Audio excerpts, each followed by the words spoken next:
Supreme court ने जारी किया जजों की संपत्ति का ब्यौरा। सीजेआई संजीव खन्ना के पास कितनी है संपत्ति? 22 जजों की संपत्ति की एक एक जानकारी देख दंग रह जाएंगे।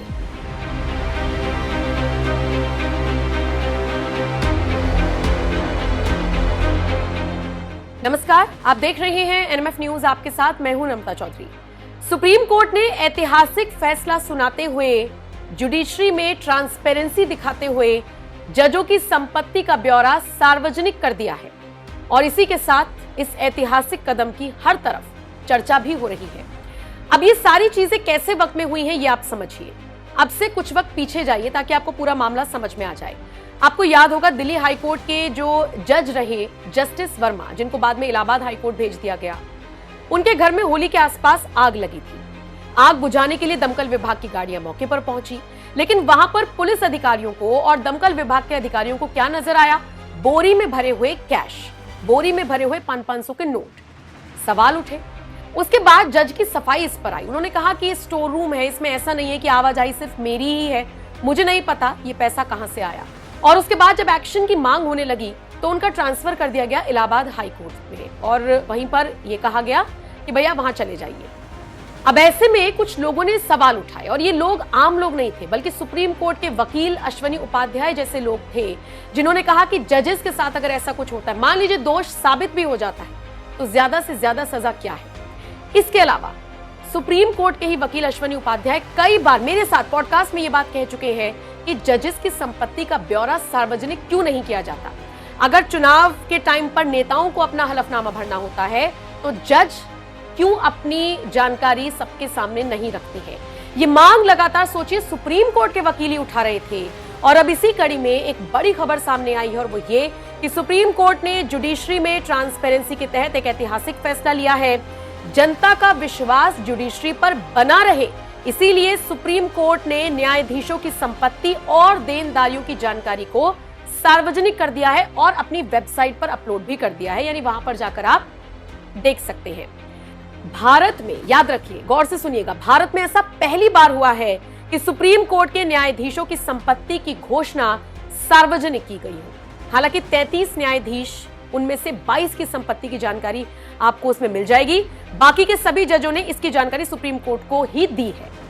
अब जैसे ये खबर सामने आई, सबको इंटरेस्ट जगा कि जो मौजूदा सीजेआई है संजीव खन्ना, उनकी संपत्ति कितनी है, उनके पास कितना पैसा है। तो आइए ग्राफिक्स के जरिए आपको एक एक करके समझाते हैं कि सीजेआई संजीव खन्ना के पास कितनी संपत्ति की जानकारी मिली है। चीफ जस्टिस संजीव खन्ना के पास साउथ दिल्ली में 3 बेडरूम वाला डीडीएफ फ्लैट है। दिल्ली के कॉमनवेल्थ गेम्स विलेज में 2 पार्किंग स्पेस के साथ 4 बेडरूम वाला फ्लैट है, जिसका सुपर एरिया 2446 वर्ग फीट है। गुरुग्राम के सेक्टर 49 के सिसपाल विहार में 4 बेडरूम वाले फ्लैट में 56% हिस्सा, जिसका सुपर एरिया 2016 वर्ग फीट है। साथ ही हिमाचल प्रदेश के डलहौजी में जमीन में अविभाजित हिस्से के साथ घर के आंशिक मालिक देवराज खन्ना में हिस्सा है।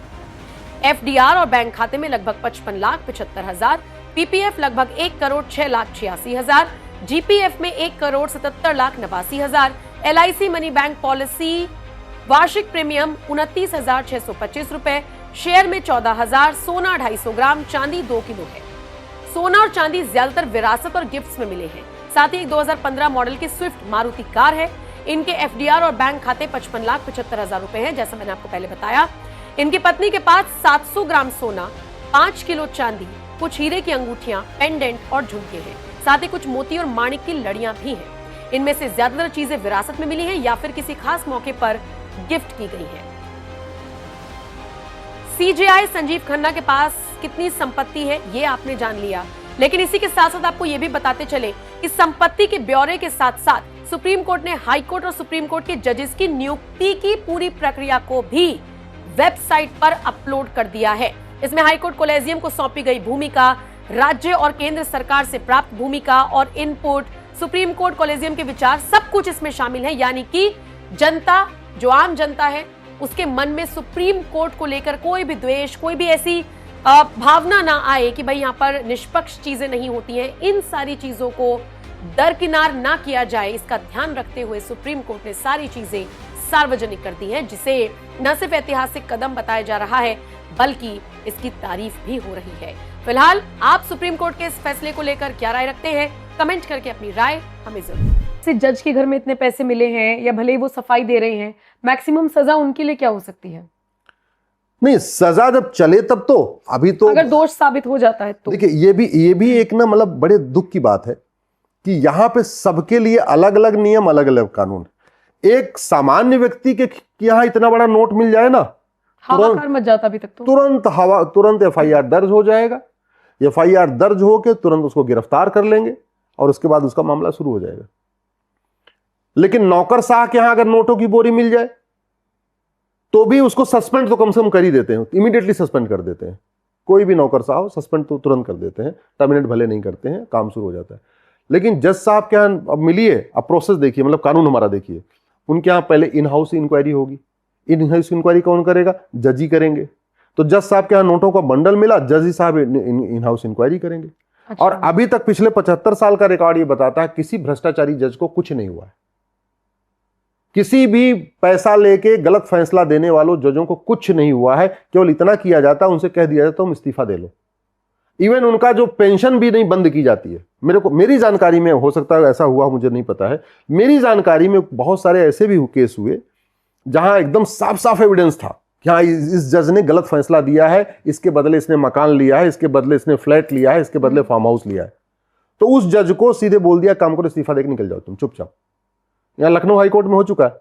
एक जस्टिस थे, उन्होंने एक बहुत बड़े हॉस्पिटल वाले से, एक मेडिकल माफिया है, एजुकेशन माफिया है पूर्वांचल का, उसका उन्होंने काम किया था, उसके बदले फेवर किया था। ये मैं तब की बात बता रहा हूं जब जस्टिस दीपक मिश्रा सीजेआई हुआ करते थे।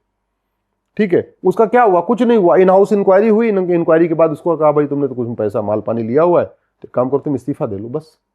ये कोई तरीका है क्या? कठोर आप एक बार, और मेरा तो ये मानना है जितना बड़ा पद हो उसकी नैतिकता उससे ज्यादा होनी चाहिए, और जितना बड़ा पद हो उसकी सजा उतनी कठोर होनी चाहिए।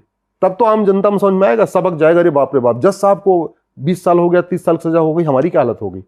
अभी तो क्या हो रहा है? अच्छा, जज साहब को कुछ हो ही नहीं सकता, जज साहब भी जानते हैं कुछ नहीं हो सकता है, जज साहब और बाकी लोग भी जानते हैं कुछ नहीं हो सकता, तो वो चल रहा है। ये जो एक देश में दो कानून चल रहा है कि जज के लिए अलग कानून, नौकरशाहों के लिए अलग कानून, नेताओं के लिए अलग कानून, आम जनता के लिए अलग कानून, ये व्यवस्था बदलने की जरूरत है। ठीक है, तो ये जज साहब वाला मुद्दा इस वक्त चर्चा में था। दूसरा मुद्दा है मेरठ में जो सौरभ हत्याकांड हुआ है। नहीं, मैं एक बार इसमें 2-3 चीजें और जोड़ देता हूं। अब कोलेजियम से क्या हो रहा है कि जज अपॉइंटमेंट हो रहा है।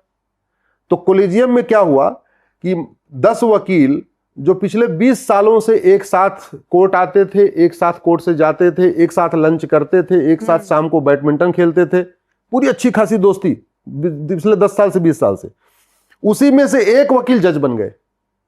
ठीक है, और अगले दिन वो जज बन गए और उनके बाकी 9 दोस्त वकील हो गए।